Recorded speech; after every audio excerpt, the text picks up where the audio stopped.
Praise the lord అందరికీ. ఈరోజు దేవుడు ఒక మంచి సందేశంతో నాతో మాట్లాడించాలని అనుకుంటున్నాడు. అదేంటనంటే రక్షణ. అయితే రక్షణ మనకు ఎందుకు అవసరం అనంటే, మనం ఈ లోకంలో ఎంత డబ్బు సంపాదించిన, ఆస్తి సంపాదించిన, పేరు ప్రఖ్యాతలు సంపాదించిన, చివరికి మనము లోకాన్ని విడిచిపెట్టి పోయేటప్పుడు అవేవి మనతోని రావు. కాకపోతే దేవుడు ఇచ్చిన ఒక గొప్ప వరం ఏంటి అనంటే రక్షణ ఒక్కటే మనతోని వస్తుంది. అయితే రక్షణ ఎందుకు తీసుకోవాలి అని అనుకుంటారు కొందరు. అయితే రక్షణ అనేది దేవునితో నిత్య సంబంధం కోసం మనం రక్షణ పొందాలి అన్నమాట. అయితే రక్షణ అంటే ఏంటి అని అంటారు. నరకం నుండి తప్పించి మనలను నిత్య రాజ్యానికి తీసుకువెళ్ళేదే రక్షణ. అయితే మనం ఎన్నో పాపాలు చేశాము, ఎన్నో అపవిత్రమైన పనులు చేశాము. అయితే మన కొరకు, మనము చేసిన పాపాల కొరకు మన యేసయ్య తన ప్రాణాన్ని నిమిత్తం లెక్క చేయకుండా మన కోసం తన ప్రాణాన్ని అర్పించి రక్షణ అనే ఒక గొప్ప వరాన్ని మనకిచ్చాడు.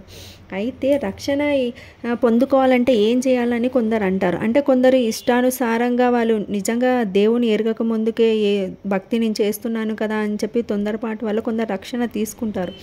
అలా నీ ఇష్టానుసారంగా కూడా నువ్వు రక్షణ తీసుకోవడానికి వీలు లేదు. ఒకవేళ నువ్వు రక్షణ పొందుకోవాలంటే ఏం చేయాలంటే, మన కోసం సిలువలో ప్రాణం పెట్టిన యేసయ్య, మన కోసం తిరిగి మరలా లేచిన యేసయ్యను నిజమైన సొంత రక్షకునిగా నువ్వు అంగీకరించి రక్షణ పొందాలన్నమాట. అయితే కొందరు అంటే, నేను ఎంతో భక్తి చేస్తున్నాను, వాక్యం చదువుతున్నాను, ఆరాధన చేస్తున్న, చర్చికి వెళ్తున్నాను, రక్షణ తీసుకోకపోతే ఏమవుతుంది అని అంటారు. ఒకవేళ నువ్వు రక్షణ తీసుకోకపోతే నువ్వు ఎంత భక్తి చేసినా అది వ్యర్థమే. ఎందుకంటే మనం చచ్చిపోయాక నిత్య జీవానికి తీసుకెళ్లేదే రక్షణ. అయితే బైబిల్ గ్రంథంలో ఒక మంచి వాక్యం ఉంటుందండి. అది ఏంటనంటే, ఎబ్రీయులకు రాసిన పత్రిక 2వ అధ్యాయం 3వ వచనం.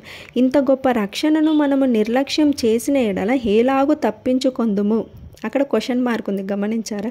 అంటే ఆల్రెడీ యేసయ్య మనకు రక్షణ అనే ఒక గొప్ప వరాన్ని ఇచ్చాక కూడా మనము రక్షణ తీసుకోకపోతే మన పాపాల నుండి మనల్ని ఎవరు తప్పిస్తారు, మనం ఎట్లా తప్పించుకుంటామని చెప్పి ఆ వాక్యంలో ఉంది. నిజమే కదండి. దేవుడు మన కొరకు రక్షణ అనే వరాన్ని ఇయ్యంగా కూడా మనము రక్షణ పొందకుండా, మనం చేసిన పాపాలని మనం ఒప్పుకోకుండా, పశ్చాత్తాపం చెందకుండా, అలాగే రక్షణ తీసుకోకుండా ఒకవేళ చనిపోతే మనల్ని నరకం నుంచి ఎవ్వరూ తప్పించలేరు అనమాట.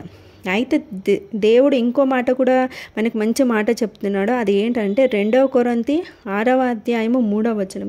ఇదిగో ఇప్పుడే మిక్కిలి అనుకూలమైన సమయము, ఇదిగో ఇదే రక్షణ దినము. అయితే నువ్వు ఎప్పుడైతే దేవుని యందు నీ పాపాలు ఒప్పుకొని పశ్చాత్తాపం చెంది, నా యేసయ్య నాకు నిజమైన సొంత రక్షకుడని నువ్వు అంగీకరిస్తావో, అదే ఆ రోజు దినమే నీకు అనుకూలమైన సమయము రక్షణ పొందడానికి. అయితే క్రైస్తవులలో చాలామంది ఉంటారండి, ఎన్నో సంవత్సరాలుగా వాళ్ళు ఎంతో భక్తి చేస్తుంటారు కానీ రక్షణ పొందుకోవడానికి సిద్ధపడరు వాళ్ళు. అట్లా ఎన్ని సంవత్సరాలు చేసినా వ్యర్థమే. అందుకు కాను దేవుడు ఈ 2024 సంవత్సరంలో 12 నెలలు మనల్ని కాపాడి ఈ నూతన సంవత్సరంలోకి అడుగు పెడుతుండగా ఎందుకో నాకు ప్రేరేపించడండి. చాలామంది ఇలా ఉన్నారు ఇంకా రక్షణ పొందకుండా. వారి గురించి దేవుడు నాతో మాట్లాడిస్తున్న మాటలు ఇవి. ఎందుకనంటే, ఇంకా నువ్వు సమయాన్ని వృధా చేయకు.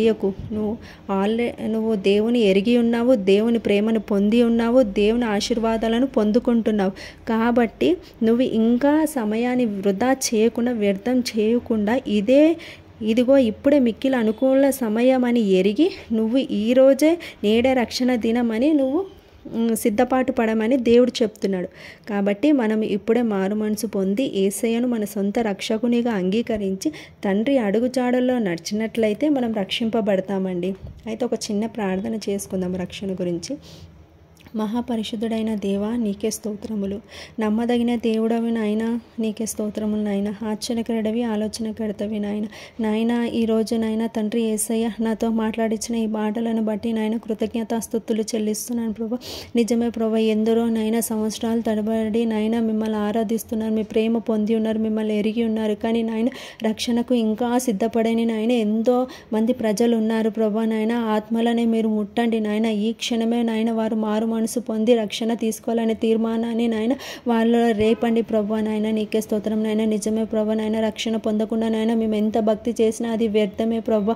ఒకవేళ రక్షణ తీసుకోకుండా నేను ఈ లోకాన్ని అనుకోకుండా విధంగా మేము విడిచిపెట్టి వెళ్ళిపోతే కనుక ప్రభా యేసయ్య, అది మమ్మల్ని నాయన నరకానికి తీసుకెళ్తుంది ప్రభా. అప్పుడు మమ్మల్ని నాయన నరకం నుండి ఎవరు తప్పించలేరు ప్రభా నాయన. అది మేము గ్రహించుకొని నాయన యేసయ్య ఈ లోకంలో ఉండగానే ప్రభా యేసయ్య మీరు నిజమైన దేవుడని ఎరిగి, మీరు మా సొంత రక్షకుడని ఎరిగి మేము రక్షణ తీసుకునే విధంగా మీరు మాకు తోడై ఉండమని నాయన, నేను చెప్పిన మాటలను బట్టి నాయన కొందరు ఆత్మలనైనా మీరు నాయన ప్రేరేపించండి ప్రభా నాయన. వారు మారు మనసు పొంది వాళ్ళ పాపాల నిమిత్తం నాయన పశ్చాత్తాపం చెంది నాయన వారు రక్షణ పొందాలని నాయన యేసయ్య మీకు మహిమకరంగా వాళ్ళు జీవించాలనే ఆశ వాళ్ళలో రేగేటట్టు మీరే నాయన యేసయ్య వారితో మాట్లాడి నాయన రక్షణ పొందుకోవడానికి సిద్ధపరచమని, సంవత్సరాంతపు చివరి రోజుల నాయన వాళ్ళు రక్షణ పొంది నూతన ఆత్మలను నాయన ఎందరినో నాయన 2025 సంవత్సరంలోకి నాయన మీరు నడిపించమని యేసయ్య నామంలో అడిగి వేడుకొని పొంది ఉన్నాను తండ్రి. ఆమేన్.